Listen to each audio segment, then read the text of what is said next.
Blue Bossa is a song that very few people will know unless they're a jazz musician. In that way, it's very much a jazz musician's standard. But it's nothing like Giant Steps or Donna Lee or Lingus, which are loved by overzealous musicians because of their virtuosity. Blue Bossa is an insider's jazz standard because it's easy. It's the quintessential beginner's jazz song. For real though, if you ask 100 jazz musicians, dozens of them will tell you that Blue Bossa was one of the first songs they learnt. So what makes Blue Bossa such a good beginner's song? Well, it's played at a pretty moderate tempo most of the time, and in its 16 bars, there's only 12 or so chords. A couple of those are long minor chords that are held for multiple bars, and the rest of it are some of the least intimidating 2-5-1s in all of jazz. Blue Bossa is also played with straight eighth notes, as opposed to the swung eighth notes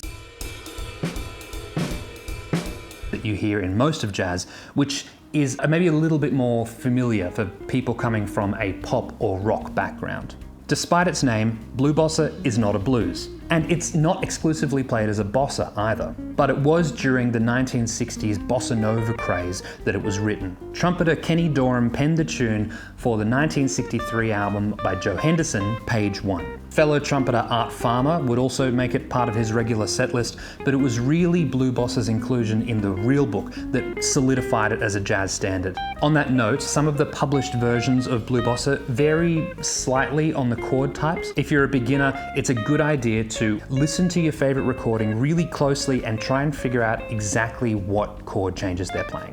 Okay, let's hear some music. Unfortunately, because Blue Bossa is so closely associated with beginners, a lot of recording musicians are all like, Blue Bossa's for babies, and as a result, they don't record it very often. For real though, there actually aren't that many professionally recorded versions of the song, especially after about 1980. That said, there are some really good versions worth checking out. Here's the original recording from the Joe Henderson album Page 1, featuring the writer of the tune, Kenny Dorham, on trumpet. It's probably my second favourite version of the tune.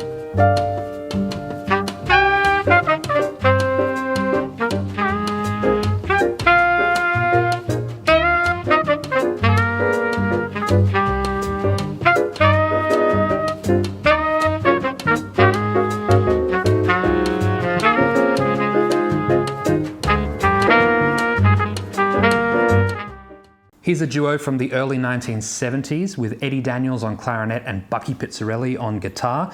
In this one, I believe Bucky is playing his signature 7-string.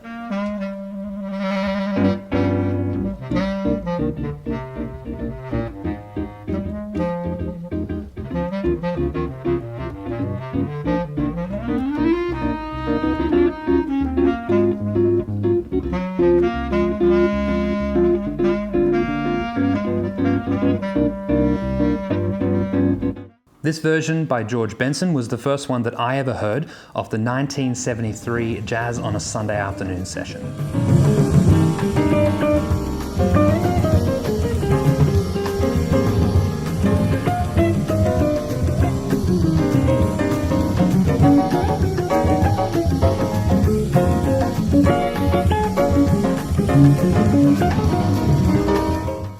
Probably the best recording of the song comes from Dexter Gordon's 1979 album, Biting the Apple. This one features Barry Harris on piano.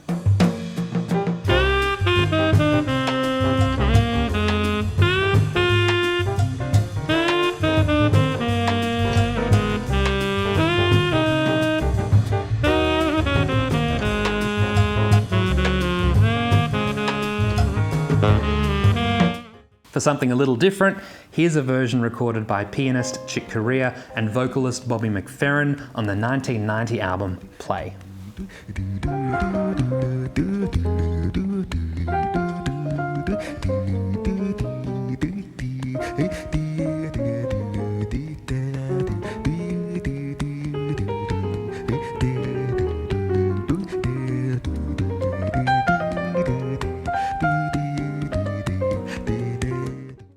Hopefully this video gives you a bit more appreciation for the song Blue Bossa, and if you're trying to play it, it gives you somewhere to start. If you'd like to listen to all of the songs that I've mentioned, I'll make a Spotify playlist in the description below. This is one of a series of videos about jazz standards. Here is a playlist that is continually updated as I create new ones. Don't forget to subscribe if you like this and would like to see more videos like it in the future. Bye!